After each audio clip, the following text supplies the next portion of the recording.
A very, very different match from the first ODI, which was lots of entertainment and a stroll in the park. And there are lots of lovely parks in and around Colombo. And that's what it was for Team India on that particular day. 48 hours later, different scenario completely. A few more runs put on by Sri Lanka. 275 was what they made. 276 the target for India. And at the 15 over mark, not looking like great reading. 95 for 3. And 3 men who performed in that first run chase, all back in the pavilion. So it's in the hands of Manish Pandey, Surya Kumar Yadav out there in the middle, with the Pandya brothers to come and the bowlers after that. So it should make interesting reading. I'm joined by Zaheer Khan on Cricbuzz Comm Box. Zaheer, this should be interesting if you're a neutral and challenging if you're Indian.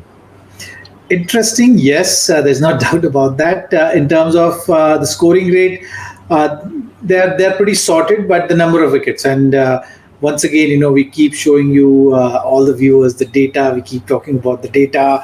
Hitting that first box, ticking that first box is so vital, isn't it? And when some team does it, you see the result. There is definitely added pressure right now on Surya and Manish Pandey. Manish Pandey has looked good, but that first 10 overs, which we often speak about, losing 2 wickets, now at 15 over mark, 3 wickets, it's going to be that much pressure, and that is the importance of taking wickets. Shanaka didn't really have any option, isn't it, to go to without going to a spinner. He had to do that. Hasaranga was brought in the attack, knowing that the pace is not going to work. Prithvi Shaw and Shikhar Dhawan were just going so strongly with the pace on the ball. So captain didn't really have any option but to go to Hasaranga, and how well he has responded. With those 2 wickets, got Sri Lanka back in the game. Yeah, 2 overs for 26. It looked like, have they again come out without a plan? But he was obviously wanting to wait for at least an over to see how it goes, and then handed it over to the leggy. And he did the first part of the job, which was to get rid of Prithvi Shaw. And then came a second wicket, which in a sense was a bonus, but he bowled beautifully. There you can see that was Prithvi Shaw. Then Ishan Kishan dragged one back from Kasum Rajitha, who also came back really well, Zaheer, because he was taken to the cleaners in the first over. 2 bits of misfielding. Not a great start to Kasum Rajitha, but he came back well with that wicket of Ishan Kishan. The pressure was certainly on, but I like the bounce which he was extracting of the wicket. He's not a very quick bowler, but certainly uses his height.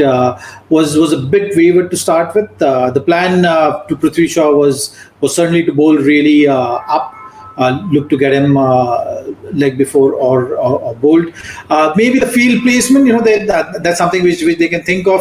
If you're looking to attack in that fashion, maybe get your mid-on, mid-off a bit more straighter than what they normally are. But these are the learnings I'm sure Chaminda Boss will be taking a close look at and pointing those things out to his bowlers. But on the whole, I think the energy which we've seen so far in the first 15 overs from the Sri Lankan team has been good. They're trying to make a game out of it. They're putting it out there in terms of the effort and whatever best they can do to make a match out of it. Now, all eyes will be on one man. We've talked a lot about Surya Kumar Yadav, who's been there, done that in a sense. He knows about the pressure. So does Manish Pandey, but it'll be surprising for some of you to know, and we ourselves were surprised when we thought about it again. He's just played 27 ODIs so far in a career that's been spanning quite a while. And we've put these numbers out for you, Zaheer. You can react to this. Now, these are the ODI performances of players in and around Manish Pandey, and this is their records after he made his debut. So since he made his debut, these are what all the other players have done. And if you have a look at the average, his is the lowest among every Indian player who has played more than a certain number of matches since his debut. So see, these numbers certainly tells your story, isn't it? Like Manish Pandey has been around for what, 7 years now? So he's made his debut. He's been around, scored that brilliant 100 in Australia, and everyone have been talking about it. Everyone has been backing him.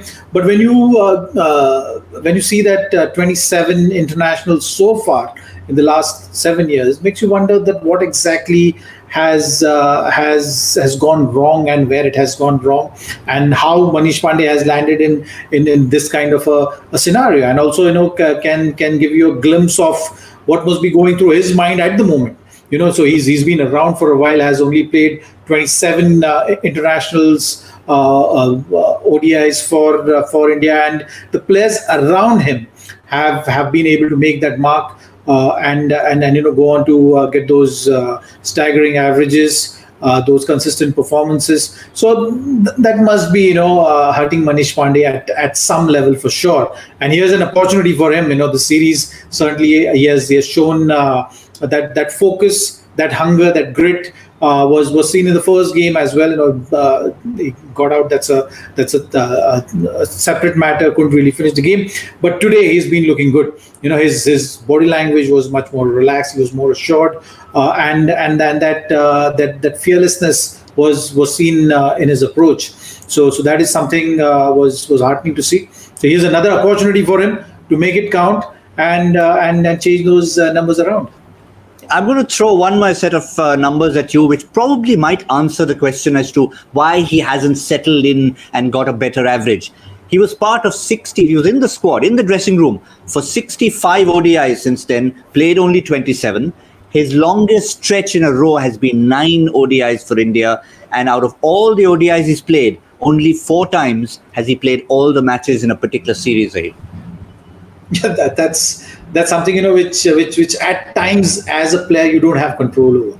You get a break. Someone else is doing better than you, so he gets an opportunity. Sometimes the team combination doesn't really allow you to play a certain player, and that has been the case with Manish Pandey as well. If you look at those names which are around him who have actually gone and played more games, there are a lot of names which have been consistently featuring in that playing 11. So that is something definitely had a role to play in terms of the numbers which we've been seeing. Kedar Jadhav also, for one, who has been making that team not only as a batsman, as a finisher, but also someone who can provide that bowling option. And that is something which was a priority in a way for Team India for sure. Of course, the top 3-4 names you need not really talk about. They've been around with their performances and consistency, doing the job for the Indian team. Yeah, fair enough. I think I'm glad you picked out Kedar Jadhav, because it makes sense in a list like that to look at players who may be competing for a similar kind of spot. And I think Jadhav was right up there, has played 70 to 27 of Manish Pandey. But for the moment, all eyes, pressure can be a good thing as well, are on the pair of Manish Pandey and Surya Kumar Yadav, with the Pandya brothers sitting and waiting to get out there to try and finish the job. We'll be back at the later stage of this innings to see how it's progressing in the 35th over. We'll see you then. For now, that's all from Zaheer Khan and myself.